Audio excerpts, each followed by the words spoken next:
नमस्कार सभी को और very good evening Jammu Kashmir के मेरे सभी स्टूडेंट्सों के लिए।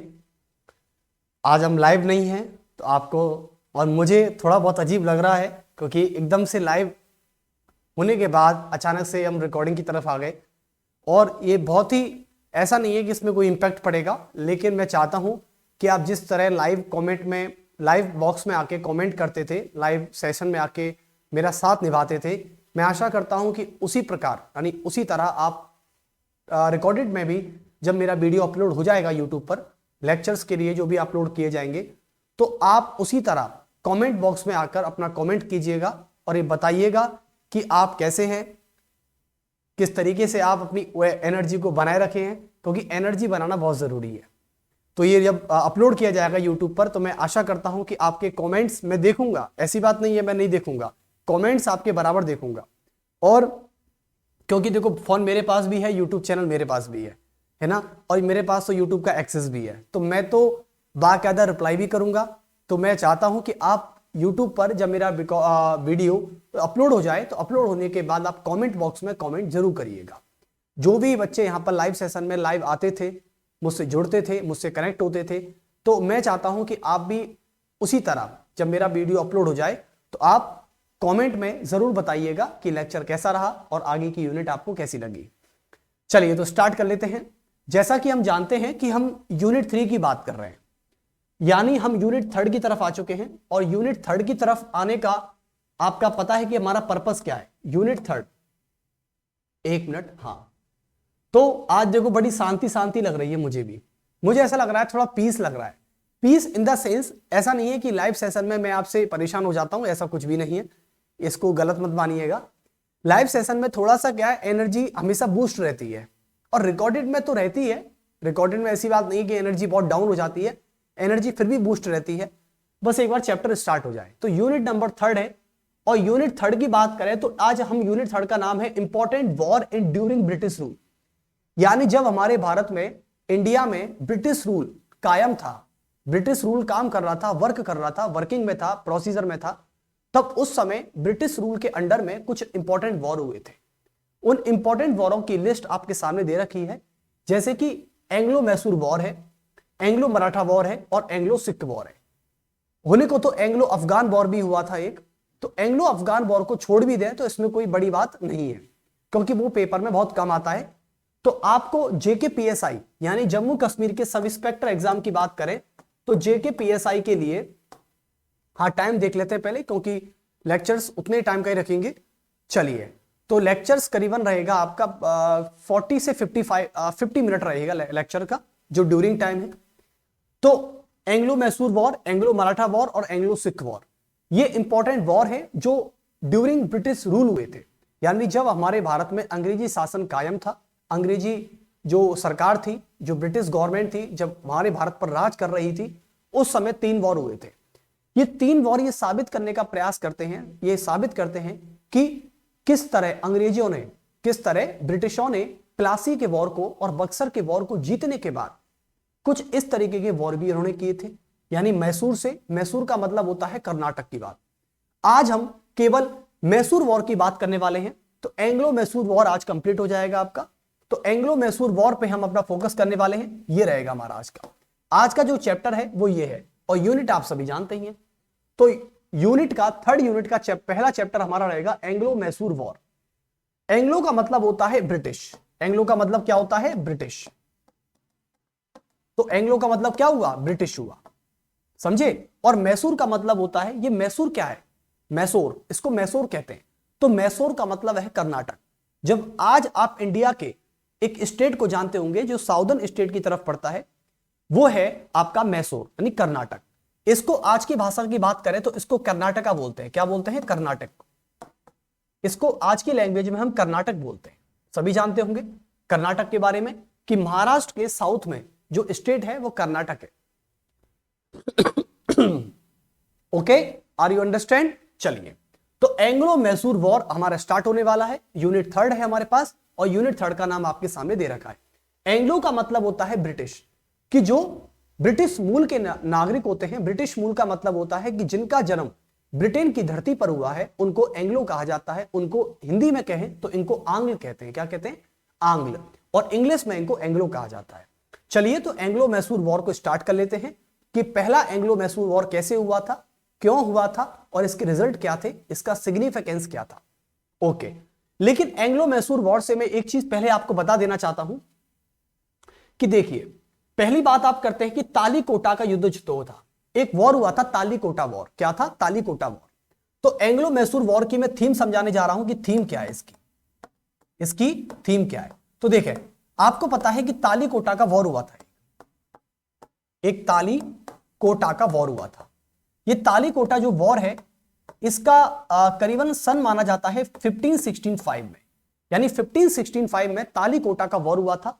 और तालीकोटा का वॉर का जो रिजल्ट आया उससे यह रिजल्ट आया कि हमारे इंडिया में ब्रिटिश सरकार जब काम कर रही थी तो उस समय एक एम्पायर काम करता था। उस एम्पायर का नाम था विजयनगर एम्पायर। क्या था? विजयनगर एम्पायर। तालीकोटा के वॉर में क्या था कि इंडिया का जो साउदर्न हिस्सा है, उस इंडिया के साउदर्न हिस्से पे, यानी ये करीबन आप इंडिया मान सकते हैं, तो ये इंडिया है, इंडिया के लगभग साउदर्न हिस्से पे देखें तो यहां पर एक विजयनगर एम्पायर काम करता था। क्या करता था? एक विजयनगर एम्पायर काम करता था, विजयनगर एम्पायर। ओके, ये था विजयनगर एम्पायर। तो यहां पर विजयनगर एम्पायर का पूरा शासन हुआ करता था जब ब्रिटिश गवर्नमेंट काम कर रही थी। उस समय क्या था कि पूरी जो ब्रिटिश गवर्नमेंट थी वो साउदर्न हिस्से को छोड़कर बाकी सभी पूरे इंडिया के सभी पार्ट्स में अपना शासन कर रही थी। और जो इंडिया का साउदर्न पार्ट है उस पर विजयनगर एम्पायर बहुत बड़े रीजन में फैला हुआ था। तो तालीकोटा के वॉर में क्या था कि विजयनगर एम्पायर हार गया। और विजयनगर एम्पायर जब हारता है तो ये पूरा एम्पायर था, ये पूरे साउदर्न इंडिया को कवर करता था। और तालीकोटा के वॉर में विजयनगर एम्पायर हार गया, लॉस हो गया इसका। और लूज होने के कारण क्या था? लूज होने के रीजन से विजयनगर एम्पायर छोटे छोटे हिस्सों में टूट गया। तो जब विजयनगर छोटे छोटे हिस्सों में टूट गया तो यहां से एक हिस्सा निकला, ये वाला हिस्सा, ये वाला जो हिस्सा था यहां से बना मैसूर। क्या बना? मैसूर। तो ये था मैसूर। जब आपको पता है, जब आप घर की बात करते हैं, एक मान लो एक ज्वाइंट फैमिली रहती है, ज्वाइंट फैमिली जब काम करती है तो उसमें सभी आपके रिलेटिव्स रहते हैं, आपके अंकल्स, आपकी आंटी, आपके माता पिता, भाई बहन सब रहते हैं, आपके कजिन्स भी रहते हैं वहां पे। तो ज्वाइंट फैमिली में क्या होता है, जब लड़ाइयां हो जाती हैं तो लड़ाइयां हो जाने से, फाइट हो जाने से, किसी भी तरीके से, चाहे कोई डोमेस्टिक वायलेंस हुआ है, चाहे कोई डोमेस्टिक रीजन है, किसी भी रीजन से क्या होता है कि ज्वाइंट फैमिली में ब्रेक आ जाता है।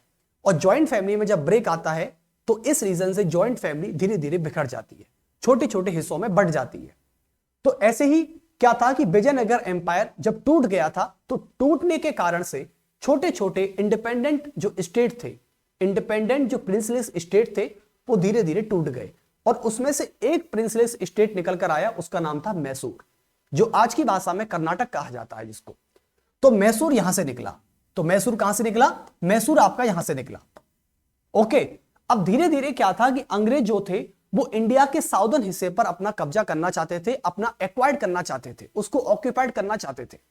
ओके, यानी Anglo wants occupied to southern India. तो अंग्रेजों ने इंडिया के साउदर्न पार्ट को कैप्चर करने के लिए यहां पर एंग्लो मैसूर वॉर लड़ा था। यानी अंग्रेजों ने मैसूर के प्रिंसलेस स्टेट में जो वॉर लड़े थे उसे एंग्लो मैसूर वॉर कहा जाता है। तो आपसे कोई पूछे कि मैसूर कहां से आया तो आप कहना कि तालीकोटा का वॉर हुआ था 1565 में। और तालीकोटा के वॉर में विजयनगर एम्पायर ब्रेक हो गया था। और ब्रेक होने के रीजन से यहां से कई सारे इंडिपेंडेंट प्रिंसलेस स्टेट का क्या हुआ? क्रिएशन हुआ। और जब धीरे धीरे छोटे छोटे जो इंडिपेंडेंट प्रिंसलेस स्टेट थे उनमें से एक प्रिंसलेस स्टेट हुआ करता था मैसूर। क्या था? मैसूर। और इस मैसूर पर कब्जा करने के लिए अंग्रेजों ने मैसूर से जो वॉर लड़ा उसको एंग्लो मैसूर वॉर कहा जाता है। चलिए, अब उस समय की बात है कि जब छोटे छोटे हिस्सों में विजयनगर एम्पायर टूट गया था, ब्रेक हो गया था, तो मैसूर का उस समय जो शासक हुआ करता था, जो रूलर था, मैसूर का रूलर था अंतिम। ये इस पर एक वेडेयार वंश काम करता था। क्या काम करता था? वेडेयार। एक वेडेयार एम्पायर काम करता था। तो जब वेडेयार एम्पायर काम करता था तो वेडेयार एम्पायर का एक शासक हुआ करता था, रूलर हुआ करता था, जिसका नाम था, ये रूलर है और रूलर का नाम क्या है? चिक्का कृष्णराज द्वितीय। क्या है? चिक्का कृष्णराज सेकंड। तो ये था चिक्का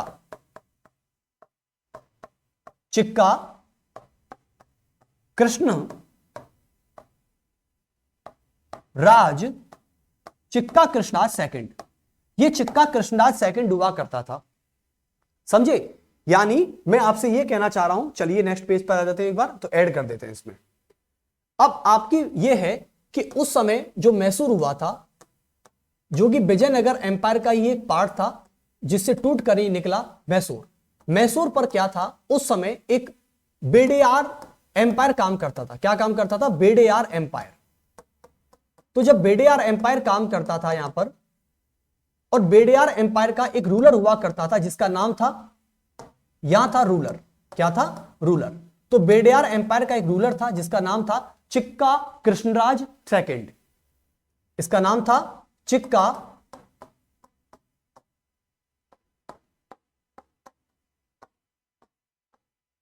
कृष्णराज सेकंड। अब चिक्का कृष्णराज जो सेकंड था, यह बेडेयार एम्पायर का शासक हुआ करता था, रूलर हुआ करता था। यानी रूलर का मतलब होता है किंग। कौन होता है? किंग। ये था किंग। ओके। अब चिक्का कृष्णराज जो सेकंड था, यह बहुत बूढ़ा था, बहुत ही ओल्ड था, समझे? बहुत ही एडल्ट था, ये बहुत बूढ़ा बड़ा था। और आप जानते हो कि कोई भी बूढ़ा बड़ा व्यक्ति जो होता है, जो काफी एज पर्सन होते हैं, उनका दिमाग इतने अच्छी तरीके से काम नहीं कर पाता है कि वो राजा बन सके, राजा के तौर पर अपनी रोल को अदा कर सके। उनका ऐसा काम नहीं हो पाता। तो चिक्का कृष्णराज के दो भाई हुआ करते थे। पहले का नाम था नंजराज और दूसरे का नाम था देवराज। तो एक का नाम था नंजराज, मैं इसको इंग्लिश में ही लिखूंगा, आप हिंदी समझ नहीं पाएंगे फिर। तो एक का नाम था नंजराज और एक का नाम था देवराज। क्या था? देवराज। ओके। एक था नंजराज और एक था देवराज। तो एक्चुअली में चिक्का कृष्णराज जो सेकंड था, यह तो केवल फॉर्मल था, इसका कोई भी इतना ज्यादा इफेक्ट नहीं था उसकी गद्दी पर, मैसूर पर। लेकिन चिक्का कृष्णराज के दो भाई थे, नंजराज और देवराज, ये मैसूर पर रियल में अपना शासन करते थे। ये असलियत के राजा थे। कौन थे? असलियत के राजा। नंजराज और देवराज, ये दोनों भाई जवान थे। और जो व्यक्ति जवान होता है उसमें एनर्जी बहुत अच्छी होती है, वो किसी भी काम को बाखूबी तरीके से कर लेता है। तो नंजराज और देवराज जो थे, ये मैसूर पर पूरा शासन ऑपरेट किया करते थे। तो ये थे मैसूर के रियल किंग। कौन थे? Real king. इनको बोला जाता है रियल किंग। ओके। कौन थे? नंजराज और देवराज। इनको यहां नाम याद रखना है आपको। चलिए, मैं मैसूर की कहानी बता रहा हूं कि मैसूर की कहानी कैसी है। अब क्या था कि रियल किंग जो नंजराज और देवराज थे, इनकी आर्मी थी। क्या थी? आर्मी। भाई किसी भी राजा की आर्मी होती है। अब इनकी एक आर्मी थी। उस आर्मी में एक छोटा सा सैनिक हुआ करता था जिसका नाम था हैदर अली। क्या था? हैदर अली। ये था हैदर अली, एक सोल्जर था। लेकिन ये एक ऐसा सोल्जर था जिसे बताया जाता है, देखो आपको पता है कि कोई भी आर्मी है, आज हम अपने देश की आर्मी की बात करते हैं, आपके जम्मू कश्मीर में जो आर्मी है तैनात रहती है, वो उसी आर्मी की बात कर रहा हूं। हमारी इंडियन आर्मी में, चाहे मैं किसी भी आर्मी की बात करूं, चाहे नेवी की बात करूं, चाहे मैं एयरफोर्स की बात करूं, चाहे मैं आर्मी की बात करूं, यदि मैं आर्म्ड फोर्स की बात करता हूं तो उसमें से कोई भी सैनिक हो सकता है जो अपने जज्बे के कारण, जिसमें जज्बा, जुनून, जिसमें एनर्जी काफी अच्छी होती है, और वो कई सारे दुश्मनों को मौत के घाट उतार कर आ जाता है। तो ऐसा ही हैदर अली था। हैदर अली नंजराज और देवराज और मैसूर की आर्मी में एक छोटा सा सैनिक हुआ करता था, सोल्जर हुआ करता था। हैदर अली के काम से प्रभावित होकर, उनसे इफेक्ट होकर, उससे इंप्रेस होकर नंजराज और देवराज ने हैदर अली को क्या कर दिया? हैदर अली को 1749 में क्या कर दिया? 1749 में इसको कमांडर चीफ बना दिया। क्या बना दिया? कमांडर इन चीफ, यानी इसको सेनापति बना दिया। क्या बना दिया? सेनापति। और जब हैदर अली को सेनापति बनाया, कमांडर इन चीफ बना दिया, और 1755 में, यानी 1755 में इसको फौजदारी का पद दे दिया। एक क्षेत्र का नाम है डिंडीगुल। क्या है? डिंडीगुल। आप तो बस इतना समझ लें कि 1749 में इसको कमांडर इन चीफ बना दिया गया। किसको? हैदर अली को। अब क्या था कि हैदर अली 1749 में मैसूर की आर्मी में कमांडर इन चीफ के पद पर काम कर रहा था, उसकी पोस्ट पर काम कर रहा था। और सेनापति का काम होता है कि अपने आसपास के पड़ोसों के दुश्मनों को मार गिराना, यही तो काम होता है सेना का। आज जम्मू कश्मीर में या अपने इंडियन आर्मी जो है वो अपने पड़ोसी जो राज्य हैं, जैसे पड़ोसी जो देश हैं, नेबरिंग कंट्रीज है, पाकिस्तान है, बांग्लादेश है, नेपाल है, भूटान है, श्रीलंका है, ऐसे देशों में जो आए हुए दुश्मन होते हैं उनको मार गिराने की जिम्मेदारी होती है। तो हैदर अली भी यही काम कर रहा था। अब किंग तो ये थे नंजराज और देवराज। अब क्या था कि हैदर अली जो था वो कमांडर इन चीफ के पोस्ट पर काम कर रहा था। तो हैदर अली को एक बार क्या था, हैदर अली को यह बात पता लगी कि मैसूर में पॉलिटिकल डिस्टरबेंस आया हुआ है। यानी 1761 में क्या था कि मैसूर पर एक अटैक हुआ था। 1761 में मैसूर पर एक अटैक हुआ था और यह अटैक हुआ था attack by Marathas, attack by Marathas. तो एक क्या था कि 1761 में मराठाओं ने मैसूर पर अटैक कर दिया था और इससे हैदर अली बहुत ज्यादा दुखी हो गया। क्या हो गया? सैड हो गया। हैदर अली ने सोचा कि यदि मैसूर पर, क्योंकि हैदर अली एक वफादार था, क्या था? वफादार था, लॉयल था अपने मैसूर के लिए। जब मैसूर के लिए जो व्यक्ति लॉयल होता है उसको इस बात का दुख हो जाता है कि मराठाओं ने मैसूर पर आक्रमण कर दिया है। और हैदर अली को कहीं ना कहीं यह लग रहा था कि मैं कमांडर इन चीफ हूं, मैं चाहूं तो मराठाओं को खदेड़ सकता हूं। लेकिन हैदर अली को लगा, हैदर अली ने तुरंत नंजराज और देवराज से कहा कि मिलॉर्ड किंग, आप अपने पद से संन्यास ले लीजिए और मुझे आपकी गद्दी संभालने दीजिए। यानी मैं इस गद्दी पर बैठ गया तो आपके मैसूर को तो कहीं नहीं जाने दूंगा और मैसूर से मराठाओं का सफाया कर दूंगा, यह हैदर अली ने कहा।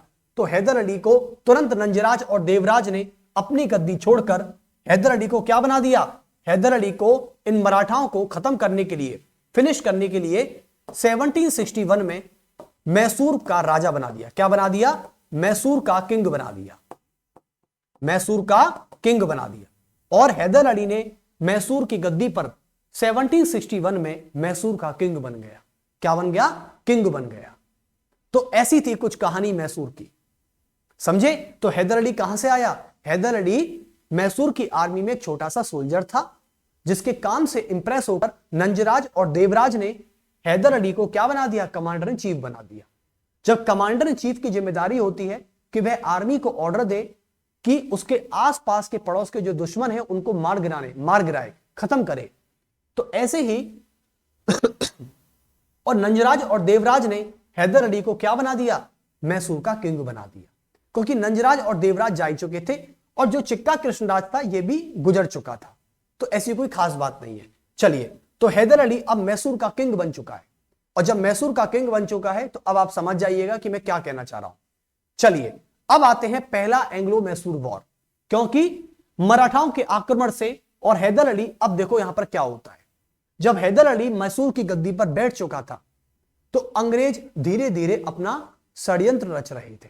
षड्यंत्र का मतलब होता है किसी के खिलाफ साजिश करना, किसी के खिलाफ साजिश करना। चलिए, अब आते हैं यहां पर हम, तो सभी डालेंगे पहला Anglo Mysore war. Anglo Mysore war, इसमें लिखा हुआ है साफ साफ, एक बार पढ़ लेते हैं। 1755 Mysore was under threat of attack by the Marathas. मैंने बताया था आपको कि 1755 में मराठाओं ने मैसूर पर क्या किया था? आक्रमण कर दिया था, अटैक कर दिया था। एंड उससे क्या होता कि पॉलिटिकल डिस्टर्बेंस आ गया था। किसमें आ गया था? पॉलिटिकल डिस्टर्बेंस आ गया था कैपिटल ऑफ मैसूर। और आपको बताएं उस समय की जो मैसूर की कैपिटल थी जिसका नाम था श्रीरंगपट्टनम। क्या था? श्रीरंगपट्टनम, श्रीरंगपट्टनम, यह मैसूर की कैपिटल हुआ करती थी, श्रीरंगपट्टनम। ओके, तो ये मैसूर की कैपिटल में क्या था कि मराठाओं के आक्रमण से जब 1755 में मराठाओं ने मैसूर पर जब अटैक किया था तो उस समय हैदर अली जो था वो कौन था? कमांडर इन चीफ हुआ करता था। इस समय हैदर अली केवल और केवल कमांडर इन चीफ था। क्या था? कमांडर इन चीफ था, कमांडर इन चीफ। ओके, अब भैया अब यहां तो हैदर अली को बड़ा ही दुख हुआ, बड़ा ही सैड फील हुआ, इसके इमोशंस जाग उठ गए। तो इसने क्या किया, 1761 में हैदर अली टुक पावर इन मैसूर, यानी मैसूर की पावर को अपने हाथों में ले लिया। कब लिया था, 1761 में। और अब हैदर अली क्या बन गया, हैदर अली कौन बन गया, हैदर अली किंग ऑफ मैसूर बन गया। क्या बन गया, किंग ऑफ मैसूर बन गया। तो ये थी बात, यानी किंग ऑफ मैसूर कौन बन गया, हैदर अली बन गया। समझे क्यों बन गया, क्योंकि मैसूर पर 1755 में मराठाओं ने आक्रमण की धमकी दी थी, अटैक का थ्रेट दिया था। और जब अटैक का थ्रेट दिया था, जिससे पॉलिटिकल डिस्टर्बेंस आ गया था, कहां पर, मैसूर की कैपिटल श्रीरंगपट्टनम में। तो इसलिए इसने मराठाओं का सफाया करने के लिए, उनको फिनिश करने के लिए इसने मैसूर की पावर को अपने हाथों में ले लिया। समझ गए आप। तो ये थी एक छोटी सी कहानी। अब आते हैं नेक्स्ट, जिसमें आपका पहला एंग्लो मैसूर वॉर स्टार्ट होता है। ओके, तो देखिए कितना सुंदर लग रहा है, पहला एंग्लो मैसूर वॉर 1768 to 69। ये तो था इसका रियल टाइम कि कब हुआ था, आपसे पूछा जाए तो आप बताएंगे कि पहला एंग्लो मैसूर वॉर जो था ये 1768 से लेके 1769 के बीच में हुआ था। पहली बात। चलिए अब इसका बैकग्राउंड जान लेते हैं एक बार। The British East India company, और आप सभी को पता है कि मैसूर वॉर किस किस के बीच होता है, Mysore war British East India company versus Mysore के बीच होता है। ओके, चलिए इसमें फ्रेंच ईस्ट इंडिया कंपनी बिल्कुल नहीं थी, आपको भी पता है क्यों नहीं थी, इसका भी एक रीजन है। The British East India company sought to expand its influence in south India. देखो यह बताता है कि ब्रिटिश ईस्ट इंडिया कंपनी धीरे धीरे अपना जो इफेक्ट थी, अपना जो साउथ थी, यानी प्रभाव, जो धीरे धीरे प्रभाव जो था वो साउदर्न इंडिया की तरफ इंफ्लुएंस को बढ़ा रहे थे। ब्रिटिश ईस्ट इंडिया कंपनी यह चाहती थी कि अब हम नॉर्थ इंडिया की तरफ तो अपना कब्जा कर चुके हैं, उसको कैप्चर कर चुके हैं। और जैसा कि आपको पता है कि ब्रिटिश ईस्ट इंडिया कंपनी ने इस वॉर से पहले 1768 से पहले बक्सर और प्लासी का वॉर जीत लिया था। तो बंगाल और बिहार और उड़ीसा को जीतने के बाद अब अंग्रेजों की एम्बिशंस में, अंग्रेजों की ड्रीम में, अंग्रेजों का गोल अब इंडिया का साउदर्न इंडिया हो चुका था कि हमें साउदर्न इंडिया को कैप्चर करना है। तो धीरे धीरे इनका इन्फ्लुएंस धीरे धीरे साउदर्न इंडिया की तरफ बढ़ रहा था। Hyder Ali the ruler of Mysore, आ गया ना कि मैसूर का जो राजा था वो हैदर अली था। Was a strong and ambitious leader, यानी हैदर अली को मैसूर का एक ऐसा रूलर कहा जाता है जिसमें जो कई स्ट्रॉन्ग था और कई सारे एम्बिशंस इसमें छुपे हुए थे। ये इसे कमजोर राजा मत मानना आप कि ये वीक रूलर नहीं है, ये स्ट्रॉन्ग रूलर है। हु, जिसने अपोज्ड ब्रिटिश एक्सपेंशन, यानी ब्रिटिशों का जो इन्फ्लुएंस था उसको कम करने के लिए इसमें कई सारे एम्बिशंस काम कर रहे थे। किसमें, हैदर अली में। The British formed an alliance with the Nizam of Hyderabad and Marathas against Hyder Ali. अब क्या था देखिए, पहला एंग्लो मैसूर वॉर क्यों हुआ था। पहला एंग्लो मैसूर वॉर की कहानी है, यहां से स्टार्ट हो जाता है आपका पहला एंग्लो मैसूर वॉर। कहां से, यहां से कि जो ब्रिटिश थे इन्होंने क्या किया, एक अलायंस किया किसके साथ, यानी ये कहानी है लगभग बताया जाता है 1767 में क्या था, एक अंग्रेजी सरकार ने यानी ब्रिटिश गवर्नमेंट ने साउदर्न इंडिया में अपने इन्फ्लुएंस को बढ़ाने के लिए, साउदर्न इंडिया को कैप्चर करने के लिए एक काम किया कि ब्रिटिशों ने मराठाओं के साथ और निजाम ऑफ हैदराबाद, यानी हैदराबाद के निजाम के साथ और मराठाओं के साथ एक अलायंस कर लिया, एक संधि कर ली, एक ट्रीटी कर ली हैदर अली के खिलाफ भड़काने के लिए। यानी हैदर अली के खिलाफ मराठाओं को और हैदराबाद के निजाम को भड़काया गया और यह कहा गया कि आप मैसूर के जो किंग हैं हैदर अली, उन पर अटैक कीजिए। यानी British plus Hyder Ali, sorry British plus Nizam और प्लस मराठा, इन्होंने एक संधि कर ली थी हैदर अली को हराने के लिए कि हैदर अली हारेगा तो मैसूर अपना हो जाएगा और इस प्रकार हम मैसूर को 3 हिस्सों में बांट लेंगे, सब संतुष्ट हो जाएंगे। तो ऐसे करके ब्रिटिशों ने क्या किया हैदराबाद के निजाम के साथ और मराठा के साथ एक ट्रीटी कर ली, एक अलायंस कर लिया। किसके खिलाफ? हैदर अली के खिलाफ, क्योंकि हैदर अली को हराना था इनको। चलिए अब आते हैं नेक्स्ट। तो ये सबसे बड़ा रीजन था। अब देखें इसमें क्या था, कॉजेस ऑफ द वॉर। इस वॉर के रीजन क्या है? पहली बात तो रीजन आपके सामने है कि ब्रिटिश एक्सपेंशन पॉलिसीज इन साउदर्न इंडिया, यानी ब्रिटिश ये चाहते थे कि हम साउदर्न इंडिया को कैप्चर कर लें और अपनी पॉलिसी को वहां पर एक्सपेंस कर दें, उसका विस्तार कर दें, उसको फैला दें। दूसरा रीजन क्या था? Trade and military rivalry between Hyder Ali and the British, यानी हैदर अली की आर्मी और ब्रिटिशों की आर्मी आपस में लड़ने लग गई थी वहां पर साउदर्न इंडिया में। British attempts to integrate the Marathas and the Nizam against Mysore. और आपको पता है कि ब्रिटिशों ने हैदराबाद के निजाम को हैदर अली के खिलाफ, हैदर अली के अगेंस्ट जाकर युद्ध करने के लिए भड़काया था। किसको? हैदराबाद के निजाम को। और यह कहा था कि जाओ हैदर अली को मारो, मैसूर को मारो, ताकि मैसूर हमारा हो जाए। जब मैसूर हमारा हो जाएगा तो साउदर्न इंडिया हमारा हो जाएगा। ओके चलिए अब आते हैं मेजर इवेंट्स क्या हुए थे। The war began in 1767। आपको पता है कि 1767 में वॉर स्टार्ट हो चुका था और ऐसा बताया जाता है कि 1767 में हैदर अली हार गया था, यानी इसका पहला फेज था। किसका था? यह पहला फेज था। पहले फेज में क्या था कि हैदर अली हार गया था, तो इसे बोलते हैं लूज। लूज कौन हो गया था? हैदर अली हो गया था, हैदर अली। चलिए initially the British gained some victories and but Hyder Ali counter with guerrilla tactics. Guerrilla tactics का मतलब होता है गोरिल्ला नीति। क्या होती है? गोरिल्ला नीति। चलिए तो ऐसे था 1767 में ये वॉर स्टार्ट हो चुका था। अब आते हैं नेक्स्ट। देखो ये सारा कहानी है, इसको आप ऐसे मत लीजिएगा कि सर कोई अलग ही चैप्टर है। अलग चैप्टर नहीं है, ये कहानी है, सिर्फ एक स्टोरी है। इन 1768 उसके जस्ट एक साल के बाद क्या होता है कि the British occupied सर्वल Mysore territories, यानी क्या करते हैं कि 1767 में जब हैदर अली हार गया था, इस वॉर का पहला फेज था। यह वॉर दो फेज में हुआ था, 1767 में और 1768 में। 1768 में क्या था कि ब्रिटिशों ने हैदर अली को हराकर ब्रिटिशों ने साउदर्न इंडिया के कई सारे पार्ट्स को, कई सारे रीजन्स को कैप्चर कर लिया था। बट हैदर अली डिप्लोमेटिकली, अरे एक मिनट कहां गया भैया? हाँ, बट हैदर अली कहां गया ये? हाँ, but Hyder Ali diplomatically von.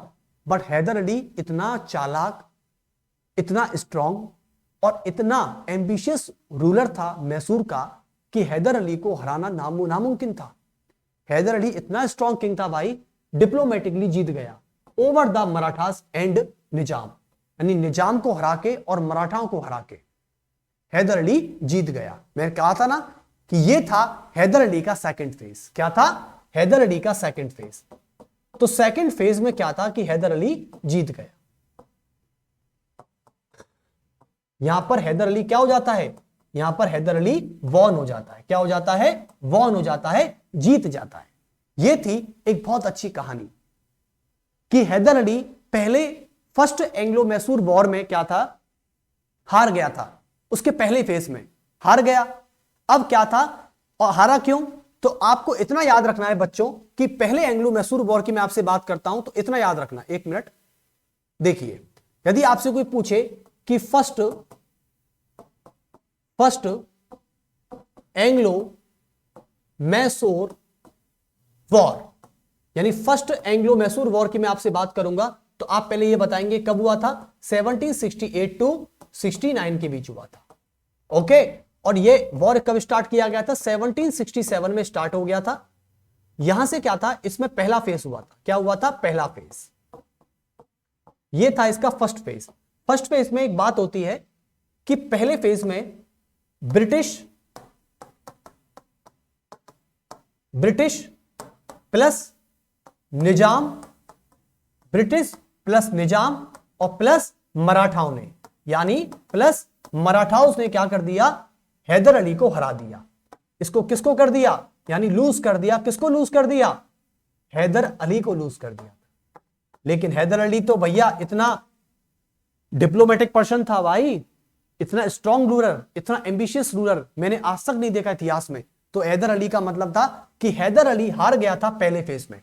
लेकिन अब कहानी पासा पलटने वाला है। 1768 में इसका दूसरा फेज होता है। सेकंड फेज में क्या होता है, सेकंड फेज में एक बात होती है कि हैदर अली ने, यानी हैदर अली ने क्या किया, दोबारा अपनी हार का बदला लिया। और हार का बदला कैसे लिया कि निजाम को और मराठाओं को हरा दिया, यहां से खत्म कर दिया। और बेचारे अंग्रेज जो अकेले हिम्मत इनकी थी नहीं लड़ने की, जब अकेली हिम्मत नहीं थी तो इन्होंने क्या कर दिया, सरेंडर कर दिया। क्या कर दिया, सरेंडर कर दिया कि भैया हम हैदर अली से अकेले वॉर नहीं लड़ सकते, ये तो निजाम और मराठाओं के बलबूते पर लड़ रहे थे। अंग्रेजों का काम था, दूसरे के कंधों पर बंदूक चलाने का काम अंग्रेजों का अच्छा खासा था, कि दूसरे के कंधों पर ये बंदूक चलाने का काम करते थे। जब दूसरे के कंधे नहीं होंगे तो बंदूक क्या खाक चलाएंगे। तो ऐसे ही हैदर अली यहां पर क्या हो गया, वॉन हो गया। क्या हो गया, वॉन हो गया। चलिए समझ में आ रहा है आपको। अच्छा ये बात बताएं, कैसा लगा है लेक्चर, यहां तक आपको समझ में आ रहा है कि पहला एंग्लो मैसूर वॉर क्यों हुआ था। क्योंकि पहला एंग्लो मैसूर वॉर इसलिए हुआ था क्योंकि British East India company India के साउदर्न पार्ट में अपना इन्फ्लुएंस को बढ़ाना चाहती थी, अपने इन्फ्लुएंस को बढ़ाना चाहती थी। और साउदर्न इंडिया में एक स्टेट हुआ करता था जिसका नाम था मैसूर। मैसूर पड़ता हैदर अली, और वह मराठाओं के वॉर से परेशान हो चुका था। लेकिन जब मराठा हैदर अली पर आक्रमण कर रहे थे बार बार, तो अंग्रेजों ने इसका फायदा उठाया। अंग्रेजों ने सोचा कि हैदराबाद के निजाम और मराठाओं को एक साथ ले लेते हैं अपने हम, तो हैदर अली को मारने में आसानी होगी। लेकिन हैदर अली तो भैया खिलाड़ी था। 1769 Hyder Ali advance towards the Madras, Chennai and surrounded the British forces, forcing term into negotiation. यानी आपको पता है कि हैदर अली ने इनको मैंगलोर से लेकर मद्रास तक धकेला था। अंग्रेजों को इतने बुरी तरीके से मारा है हैदर अली ने जिसकी कोई हद नहीं थी। एंड ऑफ द वॉर, जब लास्ट में सेकंड फेज में हैदर अली जीत गया था, निजाम को हराया, मराठाओं को हराया, और ब्रिटिश तो बेचारे सरेंडर कर ही चुके थे। तो इस वॉर के एंड में क्या होता है कि अंग्रेजों ने, यानी ब्रिटिश ईस्ट इंडिया कंपनी ने हैदर अली से एक ट्रीटी कर ली। और क्या ट्रीटी कर ली, मद्रास की ट्रीटी। क्या थी, मद्रास की ट्रीटी। तो वेरी वेरी इंपॉर्टेंट, याद रखना इस बात को। यह थी आपकी वेरी वेरी इंपॉर्टेंट, यानी आपसे पूछा जाएगा कि पहले एंग्लो मैसूर वॉर में कौन सी ट्रीटी की गई थी, तो आपको याद होना चाहिए ट्रीटी ऑफ मद्रास की ट्रीटी। ओके, और इस ट्रीटी से क्या फायदे हुए कि सभी ने, यानी दोनों तरफ के, हैदर अली और ब्रिटिश ईस्ट इंडिया कंपनी ने जिन जिन रीजनों को कैप्चर किया था, दोनों तरफ से उसको लौटा दिया गया। क्या कर दिया गया, लौटा दिया गया। बहुत बढ़िया। तो ये थी पहले एंग्लो मैसूर वॉर की एक कहानी। आपको कैसी लगी, चलिए। तो ये याद रखना बच्चों कि ट्रीटी ऑफ मद्रास की गई थी। क्या की गई थी, ट्रीटी ऑफ मद्रास की गई थी यहां पर। अब आते हैं सेकंड वॉर की तरफ। देखिए सेकंड एंग्लो मैसूर वॉर कैसे हुआ था और कब हुआ था। देखो मैंने साथ लिखा नहीं है क्या, चलिए। तो सेकंड एंग्लो मैसूर वॉर हुआ था 1780 से लेके 84 के बीच हुआ था। ओके, चलिए बैकग्राउंड देख लेते हैं। वही है सारी चीजें कि British East India company and the kingdom of Mysore. यह पहली बात। तो सेकंड एंग्लो मैसूर वॉर किसके बीच हुआ था, the war between the BEIC and kingdom of Mysore. Kingdom of Mysore. और मैसूर का राजा कौन था, मैसूर का राजा तो एक समय पर हैदर अली भी था, एक समय पर हैदर अली भी था, और एक समय पर टीपू सुल्तान भी था। कौन था, टीपू सुल्तान। टीपू सुल्तान था। ओके, देखिए ड्यूरेशन कब किया गया था? 1780 से लेके 1784 के बीच किया गया था। इसके की प्लेयर कौन थे, कौन कौन लड़ रहे थे भैया?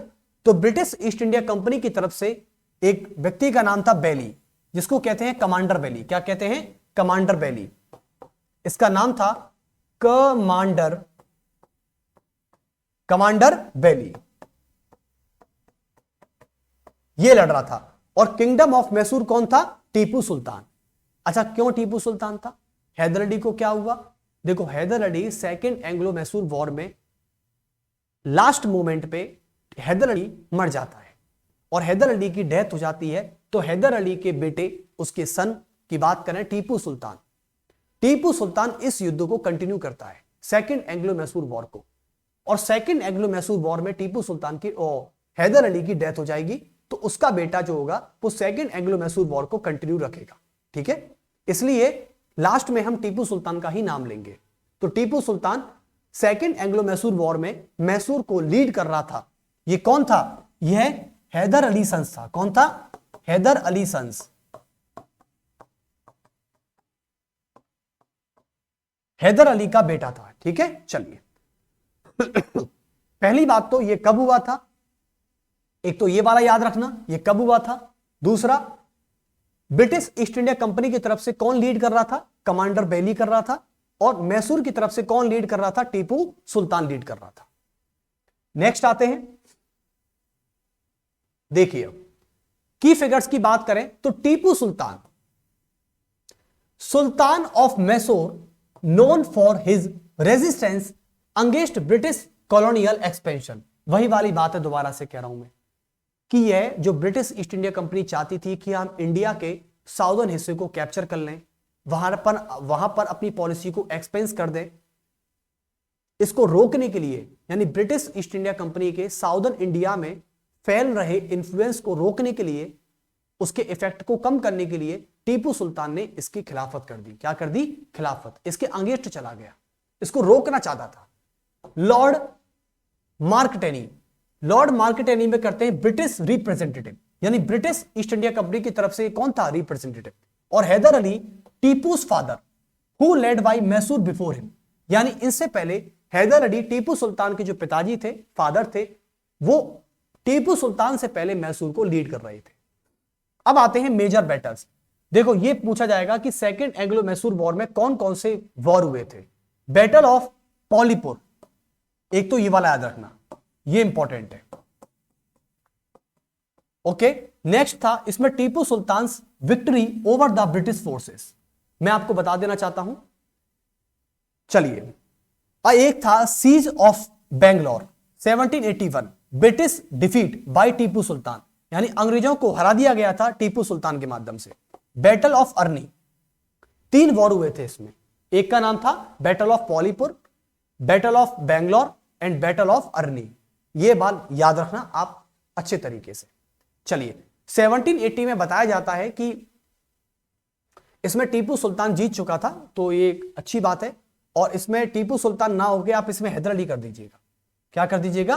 हैदर अली, क्योंकि अभी तो हैदर अली जिंदा ही था ना। हैदर अली की डेथ कब हुई है? हैदर अली की डेथ मानी जाती है, आप इसमें लिख सकते हैं कि डेथ हैदर अली की जो डेथ थी वो कब की गई थी? हैदर अली की जो डेथ है वो मानी जाती है 7 दिसंबर 1782 में। 7 दिसंबर 1782 में हैदर अली की डेथ हो चुकी थी। ओके, और वॉर कब तक किया गया था? 1784 तक हुआ था। अब आते हैं next, the treaty of Mangalore. और आपको पता है कि सेकंड एंग्लो मैसूर वॉर था, वो उसके लास्ट में ट्रीटी ऑफ मैंगलोर की गई थी। क्या की गई थी? Treaty of Mangalore. यह सेकंड एंग्लो मैसूर वॉर को एंड करती है। तो लिख देंगे कि ended with second Anglo Mysore war. Second Anglo Mysore war. Okay, तो ये बहुत इंपॉर्टेंट है। मैंगलोर की ट्रीटी जो कब की गई थी? 1784 में की गई थी। ओके, अब आते हैं significance. The war did not resolve the tensions fully, यानी इस वॉर ने कभी भी किसी भी तरह की टेंशंस को, उसके कॉन्फ्लिक्ट को, टेंशंस को आप कॉन्फ्लिक्ट बोल सकते हैं, कॉन्फ्लिक्ट, यानी इसने कॉन्फ्लिक्ट को कभी भी रिजॉल्व नहीं किया, and it paved the way for the third Anglo Mysore war, और सेकंड एंग्लो मैसूर वॉर की वजह से ही थर्ड एंग्लो मैसूर वॉर हुआ था। समझे? Tipu Sultan role in later resistance against the British, और हैदर अली के बाद टीपू सुल्तान ने ब्रिटिश ईस्ट इंडिया कंपनी के जो इंफ्लुएंस था उसके अगेंस्ट जाके काम किया था। समझे? चलिए, तो सेकंड एंग्लो मैसूर वॉर भी आपका कंप्लीट हो गया। आज बातें नहीं हो रही हैं हमारी, कैसा लग रहा है आप सभी को? देखो, आज बातें नहीं हो रही है ना, क्योंकि हम भी किससे बात करें बताइए? लाइव में तो हम बातचीत करते रहते हैं, लेक्चर्स भी चलता रहता है, लेकिन खैर देखो, इससे आपका जो सिलेबस होगा वो जल्दी कंप्लीट हो जाएगा। आप समझिए इस बात को। लाइव में टाइम, लाइव आएंगे हम, एक दिन हमारा वीक में टाइम रहेगा लाइव आने का, आपसे लाइव भी होंगे, लेकिन हकीकत यह है कि हमें यदि टाइम पर सिलेबस करना है और टाइम पर रिवीजन करना है MCQ के साथ, तो सबसे पहले हमारी रेस्पॉन्सिबिलिटी ये बनती है और आपकी भी बनती है कि आप मेरे साथ कोऑपरेट करें, मैं आपके साथ कोऑपरेट करूंगा, और इस सिलेबस को समय के भीतर, यानी विद इन टाइम के अंदर, विद इन 1 मंथ के अंदर खत्म करना है, क्योंकि इसमें हिस्ट्री का मतलब है मॉडर्न हिस्ट्री, मेडाइवल और एंशिएंट। तो हम नहीं चाहते कि हम सिलेबस में डिले हो जाएं, इसलिए हमने लाइव के सेशन को हटा के रिकॉर्डेड सेशन कर दिया। ओके, अब आते हैं थर्ड एंग्लो मैसूर वॉर की तरफ। देखिए, थर्ड एंग्लो मैसूर वॉर क्या कहता है? यह वॉर कब हुआ था? यह वॉर हुआ था आपका 1792 तक हुआ था। इसको याद रखना है ना, 1790 से 1792। अच्छा, पहले एंग्लो मैसूर वॉर में, पहले एंग्लो जो मैसूर वॉर था उसमें कौन सी ट्रीटी की गई थी? Treaty of Madras in 1769 ended with first Anglo-Mysore war, and second, and which treaty ended with second Anglo-Mysore war? इसका आंसर क्या होगा? मैंगलोर की treaty, treaty of Mangalore in 1784। But और जो सेकंड एंग्लो मैसूर वॉर था, इससे ब्रिटिश ईस्ट इंडिया कंपनी और मैसूर के बीच में, टीपू सुल्तान के बीच में कोई भी कॉन्फ्लिक्ट को रिजॉल्व नहीं कर पाया, और second Anglo Mysore war third Anglo Mysore war का रीजन बन गया। क्या बन गया? रीजन बन गया। तो बैकग्राउंड क्या है कि थर्ड एंग्लो मैसूर वॉर 1792 तक हुआ था। सबसे पहला क्वेश्चन आपका यहां से बने, तो ये आप इंपॉर्टेंट लगा लीजिए। नेक्स्ट आते हैं, the third Anglo Mysore war was part of the struggle between, ये किसके बीच हुआ था? ब्रिटिश ईस्ट इंडिया कंपनी के बीच में हुआ था और किंगडम ऑफ मैसूर। अच्छा, मैसूर का किंग कौन था? मैसूर का किंग टीपू सुल्तान था। The war started due to territorial dispute and the increasing British influence in India, यानी ब्रिटिश ईस्ट इंडिया कंपनी धीरे धीरे साउदर्न इंडिया में अपना इंफ्लुएंस को बढ़ाना चाहती थी, उसको एक्सपेंशन करना चाहती थी उसका, तो इसलिए, और टेरिटोरियल डिस्प्यूट को लेकर यह वॉर हुआ था। चलिए, the key players, Tipu Sultan जो था वो किंग ऑफ मैसूर था, और ब्रिटिश ईस्ट इंडिया कंपनी की बात करें तो यहां पर कई सारे थे। देखो, ब्रिटिश ईस्ट इंडिया कंपनी से जो लीड कर रहे थे ब्रिटिश ईस्ट इंडिया कंपनी को, यहां पर कई सारे थे। पहले तो मिडो था। कौन था? मिडो, जिसका नाम था जनरल मिडो। दूसरे का नाम था कॉर्नवालिस, स्टुअर्ट, हंटर, बेली, ये सारे कई सारे व्यक्ति थे यहां पर। तो ब्रिटिश ईस्ट इंडिया कंपनी को कई सारे व्यक्ति लीड कर रहे थे, एक पर्सन नहीं था। लेकिन हां, सेकंड एंग्लो मैसूर वॉर में जो ब्रिटिश ईस्ट इंडिया कंपनी को लीड कर रहा था उसका नाम था कमांडर बेली। क्या था? कमांडर बेली। बहुत अच्छे, तो एक बार मैं लिख देता हूं बली, आप चाहते हो तो लिख देते हैं। चलो देखो, थर्ड एंग्लो मैसूर वॉर में इतना याद रखना, थर्ड एंग्लो मैसूर वॉर, और थर्ड एंग्लो मैसूर वॉर की मैं बात करता हूं तो यहां पे ये कब हुआ था? ये हुआ था आपका 1792 तक हुआ था। ओके, पहला क्वेश्चन यहां से बनेगा। अब इसमें एक तो था आपका मैसूर, क्या था, मैसूर वर्सेस, और कौन था, Mysore versus British East India company, यही था। और मैसूर का जो किंग था वो कौन था, मैसूर का किंग था टीपू सुल्तान। कौन था, टीपू सुल्तान। ओके, और उसके अलावा जो बीईआईसी का कौन था, तो बीईआईसी में कई सारे पर्सन थे, जैसे कि एक का नाम था जनरल मिडो, जनरल मिडो, एक का नाम था कमांडर बेली, एक तो बेली ही था, बेली, और एक का नाम क्या था, कॉर्नवॉलिस। क्या था, कॉर्नवॉलिस, एक का नाम था कॉर्नवॉलिस, एक का नाम क्या था, हंटर। क्या था, हंटर। ओके, और एक का नाम क्या था, जॉन स्टुअर्ट मिल, जॉन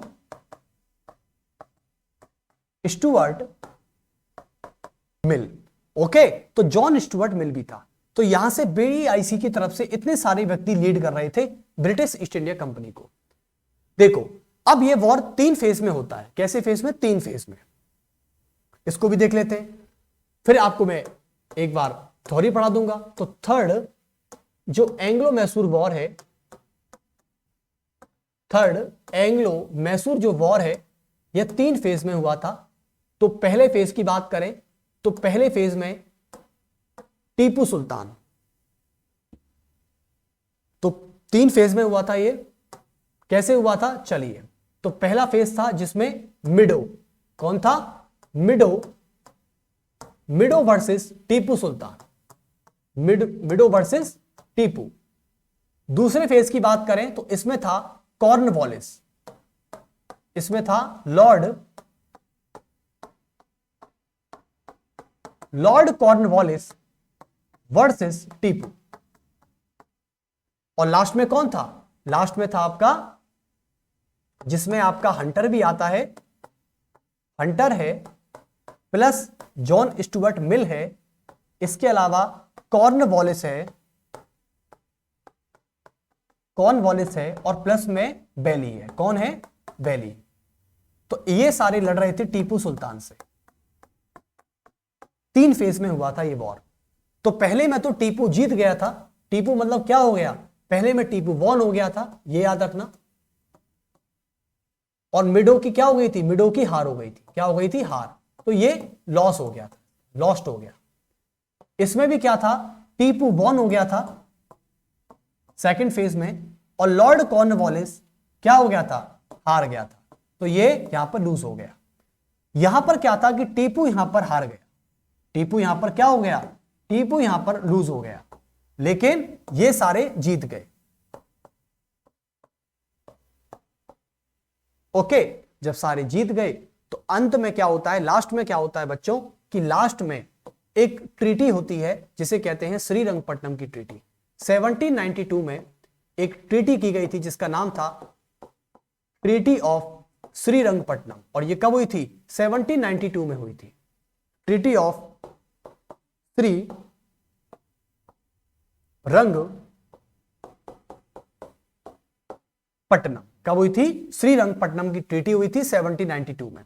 और श्रीरंगपट्टनम की ट्रीटी से मैसूर पर किसका कब्जा हो गया था, अंग्रेजों का कब्जा हो गया था। अंग्रेज पूरी तरह कायम हो गए थे, अंग्रेजों ने पूरी तरह अपनी सक्सेस को पा लिया था, जिस चीज के लिए ये मेहनत कर रहे थे ब्रिटिश ईस्ट इंडिया कंपनी। चलिए एक बार थ्योरी की तरफ चलते हैं, फिर बात करेंगे आपसे। यही था, ओके। तो यहां से आगे चलते हैं एक बार। देखिए की फिगर्स की बात कर लेते हैं। Tipu Sultan the ruler of Mysore who fiercely opposed British colonization, यानी टीपू सुल्तान जो था वो ब्रिटिश ईस्ट इंडिया कंपनी के अपोज काम कर रहा था, उसके इन्फ्लुएंस को रोक रहा था।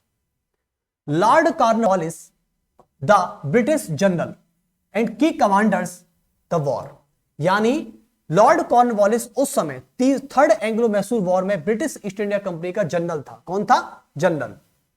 The Marathas and Nizam of Hyderabad allies of the British in the war. आपको पता है कि जो निजाम थे और एक जो मराठा थे, ये अंग्रेजों के साथ मिलकर इन्होंने टीपू सुल्तान को तीसरे फेज में हरा दिया था।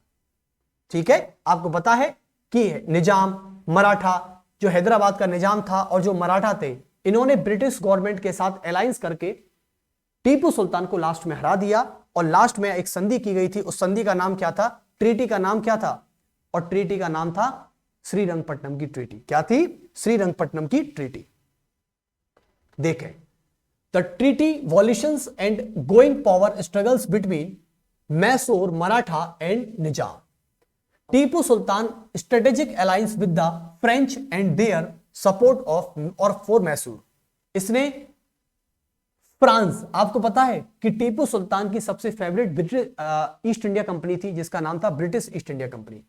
टीपू सुल्तान को बताया जाता है कि टीपू सुल्तान ने अपनी सेना को, यानी जो उसकी आर्मी थी, उसको किस बेस पर ट्रेंड किया था?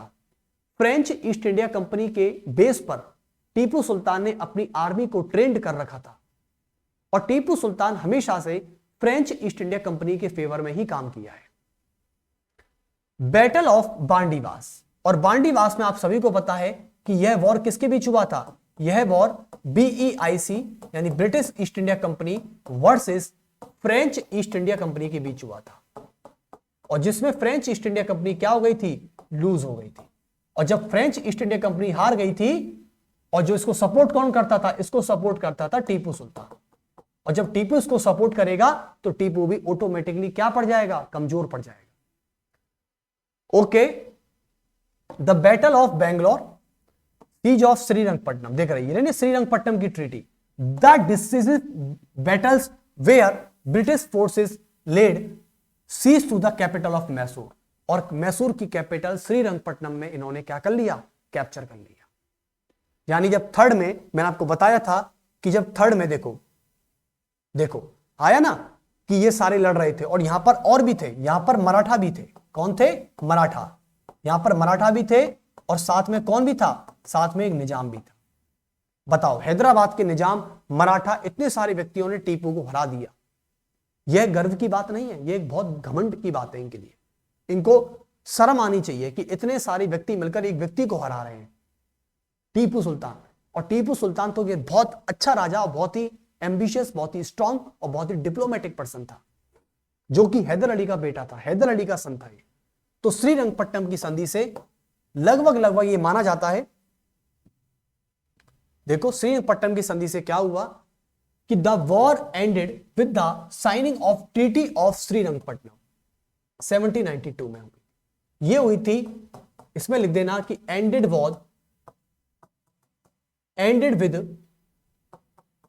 With third Anglo Mysore war. Okay, Tipu Sultan had to give up to large portion of his kingdom, यानी अपने मैसूर का सबसे बड़ा हिस्सा, जो कि मैसूर की कैपिटल होती है। आज भारत की कैपिटल दिल्ली पर कोई कब्जा कर लेगा ना, तो भारत पूरा कब्जे में आ जाएगा। ऐसे ही बताया जाता है कि जब टीपू सुल्तान तीसरे फेज में हार चुका था, और श्रीरंगपट्टनम की ट्रीटी का ये इस बात का सर्टिफाइड है कि श्रीरंगपट्टनम की संधि के होने के बाद टीपू सुल्तान ने अपने किंगडम का, अपने साम्राज्य का बहुत बड़ा हिस्सा अंग्रेजों को दे दिया था, और जिसने to the British and their allies Marathas और निजाम को, और उस मैसूर को 3 हिस्सों में बांट लिया गया। ब्रिटिश ने बांट लिया, मराठा ने बांट लिया और निजाम ने बांट लिया। ये मराठा और निजाम एक तरह से धोखेबाज साबित हुए, जिनको फ्रॉड कहते हैं। मतलब इन द सेंस फ्रॉड इसलिए कहते हैं क्योंकि इन्होंने टीपू सुल्तान और हैदर अली के साथ हमेशा से धोखा किया है, और अंग्रेजों के साथ मिलकर ऐसा काम किया, जो कि गलत था। Mysore was significantly weekend, but Tipu Sultan continued his resistancy. देखो, फिर भी टीपू सुल्तान में इतनी जान थी, इतना हौसला था उसमें, इतनी बुलंदी थी उसमें, कि अभी भी वो ब्रिटिश सरकार के खिलाफ एक रेजिस्टेंस की तरह काम कर रहा है। हां, अब भी नहीं मान रहा है। तो इसे कहते हैं the British gained control over more territory in India. Southern India पर कब्जा कर लिया गया। अब आते हैं next, fourth Anglo Mysore war, और ये कब किया गया था? ये आपका किया गया था मार्च 1789 से लेके मई 1799 तक हुआ था। ओके, तो ये एक इंपॉर्टेंट है, यहां से क्वेश्चन पूछा जा सकता है जेके पीएसआई में। देखो, एंग्लो मैसूर वॉर में केवल और केवल इतना याद रखना, यह वॉर क्यों हुआ था, इस 3 चीज याद रखनी है। पहला, यह वॉर कब हुआ था। दूसरी चीज, इस वॉर में कौन कौन लीड कर रहे थे, कंपनी की तरफ से और मैसूर की तरफ से। तीसरी कंडीशन, ट्रीटी के बारे में। ओके, कि ट्रीटी कौन सी हुई थी। पहले में मद्रास की ट्रीटी थी, दूसरे में मैंगलोर की ट्रीटी, तीसरे में श्रीरंगपट्टनम की ट्रीटी हुई थी। The fourth Anglo Mysore war, the war was primarily triggered, इसको ब्रिटिश ईस्ट इंडिया कंपनी की तरफ से ट्रिगर्ड किया गया था। British expansion policies and desire to control southern India, इसका रीजन था। Tipu Sultan resistance to British colonial dominance, यानी Tipu Sultan British East India company के डोमिनेंस को कंट्रोल करना चाहता था। The death of his father, अपनी बाप का बदला, सबका बदला लेगा, अपने बाप का, भाई का, सबका। Sultan Hyder Ali led to Tipu Sultan taking a more aggressive sentence, और कब बताया जाता है कि टीपू सुल्तान की मौत, यानी मैसूर के श्रीरंगपट्टनम के फोर्ट में हैदर अली 15 दिनों तक छुपा रहा है। 15 दिनों तक, यानी 15 डेज तक टीपू सुल्तान अपने ही दुर्ग में छुपा रहा, कोने में बैठकर। यह बचना चाहता था, क्योंकि बच गया तो अंग्रेजों को मार देगा, लेकिन अंग्रेज इसे छोड़ना नहीं चाहते थे।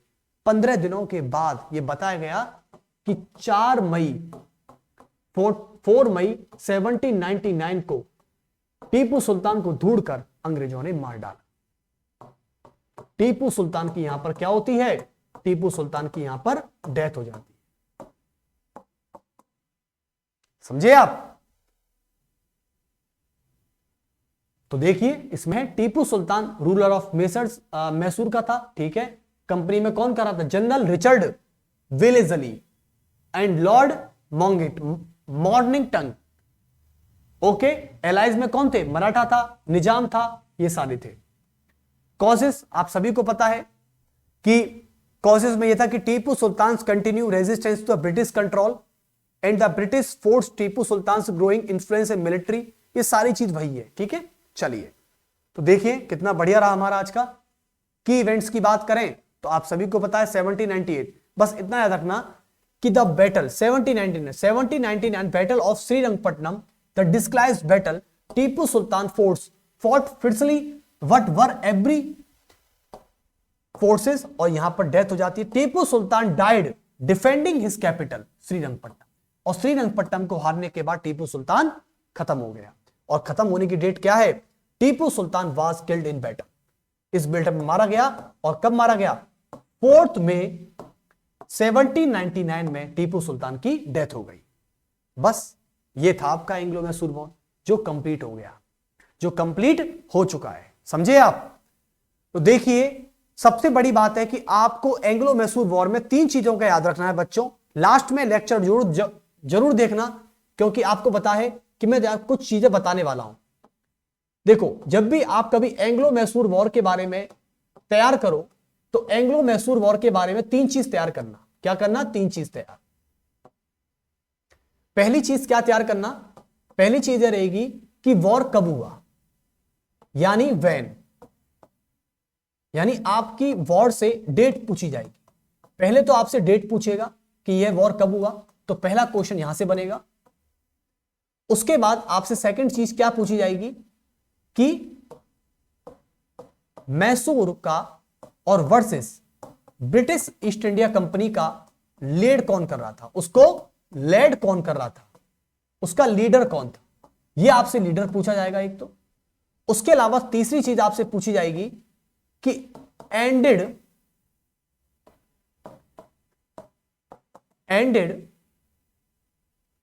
वॉर कर दें आप, ended war with which treaty,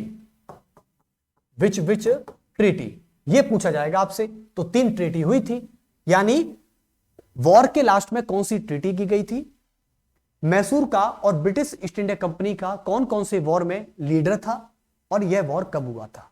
और एक पूछा जाएगा रीजन। तो रीजन तो सबका सेम है बच्चों, एक आपसे रीजन पूछा जा सकता है। तो रीजन में आपको याद रखना है कि रीजन का एक ही रीजन था कि British East India company India के साउदर्न पार्ट में अपने इन्फ्लुएंस को बढ़ाना चाहती थी, बस दैट्स इट। इसमें आता है केवल और केवल इन्फ्लुएंस। क्या था? इन्फ्लुएंस। बस इतनी सी बात याद रखना, एक तो वॉर कब हुआ था, कौन कौन लीडर था, और किस वॉर के बीच लास्ट में यानी ended war with which treaty, किसके साथ हुआ था, जो वॉर एंड होता है तो वो किस ट्रीटी के साथ होता है, और इसका रीजन क्या था इस वॉर का। तो रीजन तो एक ही है कि British East India company India के साउदर्न हिस्से में अपने इन्फ्लुएंस को बढ़ाना चाहती थी। चलिए, तो ये आपका एंग्लो मैसूर वॉर खत्म हुआ। ज्यादा लंबा क्लास नहीं खींचते हैं क्योंकि टाइम हो चुका है ओवर। और फिर आप कमेंट बॉक्स में जरूर बताइएगा कि आपको लेक्चर कैसा लगा। चलिए फिर कल आते हैं। कल के शायद देखो, कल के टाइम मैं आपको बता दूं, कल हमारा लीव रह सकता है। क्यों? क्योंकि ये मेरा शौक नहीं है लीव करना, लेकिन कल दिल्ली में इलेक्शन है और दिल्ली में इलेक्शंस के कारण के रीजन से यहां का ट्रैफिक बंद रहेगा, क्योंकि सिक्योरिटी का मामला रहता है। कई सारे दिल्ली में बूथ सेंटर बने हुए हैं, तो ऐसा हो सकता है कि आने जाने में दिक्कत हो, क्योंकि जो गवर्नमेंट ट्रांसपोर्ट है वो भी बंद रहेगा दिल्ली में। तो कल दिल्ली में इलेक्शंस हैं और इलेक्शंस की वजह से हर फैसिलिटी को लेके, जो गवर्नमेंट की फैसिलिटी है उसको लेके थोड़ा बहुत इंपैक्ट आएगा। तो दिल्ली में कल वोटिंग है, इलेक्शन है, इसलिए कल हमारी क्लास नहीं हो तो ये मत कहना कि सर आज भी आपने क्लास नहीं ली, ऐसा नहीं है। वरना इससे नेक्स्ट डे यानी 6 तारीख को 6 फरवरी को हम क्लास लेंगे। ठीक है, चलिए तो फिर मिलते हैं आपसे नेक्स्ट एंग्लो मराठा वॉर की तरफ। ठीक है, सभी को मेरा बहुत बहुत थैंक यू, और इस क्लास को ज्यादा से ज्यादा शेयर करिएगा, मजा आना चाहिए मेरे लाइव की तरह। चलिए, बहुत बहुत नमस्कार, धन्यवाद, शुक्रिया सभी को।